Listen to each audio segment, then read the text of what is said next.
Shalom dan selamat pagi kepada semua pendengar sentapan firman Tuhan pada pagi hari ini 9 November 2022 dalam minggu biasa ke-32 bersamaan dengan hari Rabu.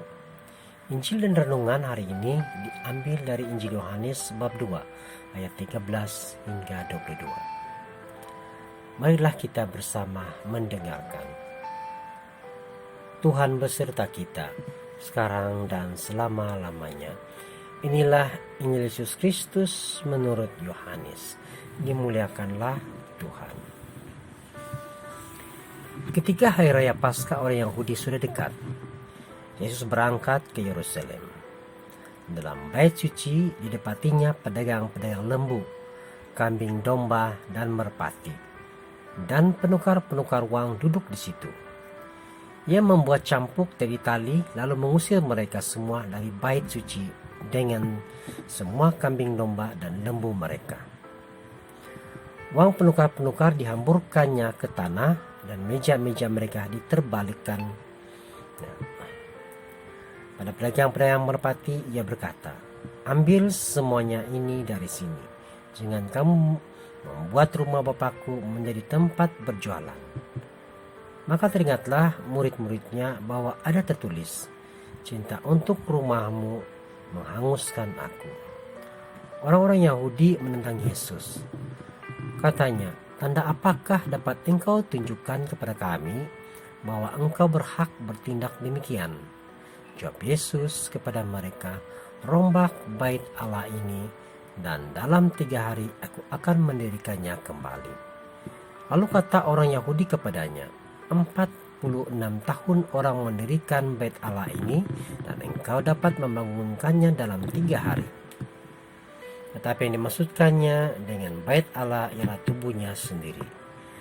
Kemudian sesudah ia bangkit dari antara orang mati, barulah teringat oleh murid-muridnya bahwa hal itu telah dikatakannya, dan mereka pun percayalah akan kitab suci dan akan perkataan yang telah diucapkan Yesus. Demikianlah Injil Tuhan. Terpujilah Kristus. Saudara dan saudari yang terkasih dalam Kristus Yesus, bangunan gereja kita yakini sebagai rumah Tuhan, sebagai tanda kehadirannya.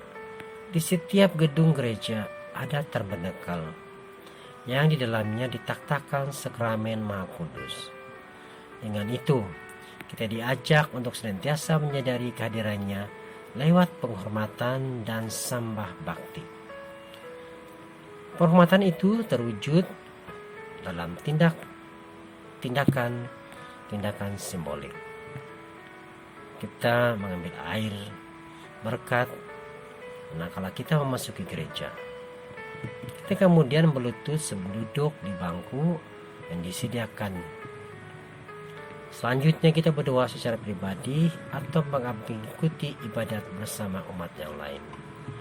Saudara dan saudari, persoalannya, apakah memang rumah Tuhan selalu kita perlakukan dengan selayaknya? Tidakkah terkadang rumah Tuhan kita jadikan warung kopi saat kita bercerita di dalam gereja?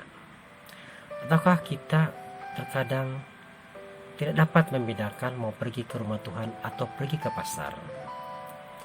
Manakala pergi ke gereja dengan memakai slipper dan sol pendek, bahkan kita keluar masuk gereja sesukanya saat perayaan Ekaristi dijalankan, atau datang lambat pulang cepat-cepat. Saudara dan saudari, pada pesta pemberkatan gereja Basilika Listerine ini, kita diingatkan lagi untuk memperlakukan rumah Tuhan dengan lebih pantas. Marilah kita berdoa. Tuhan, berilah rumahmu menjadi tempat kudus yang pantas bagiku untuk memuji dan menyembahmu. Amin. Tuhan memberkati.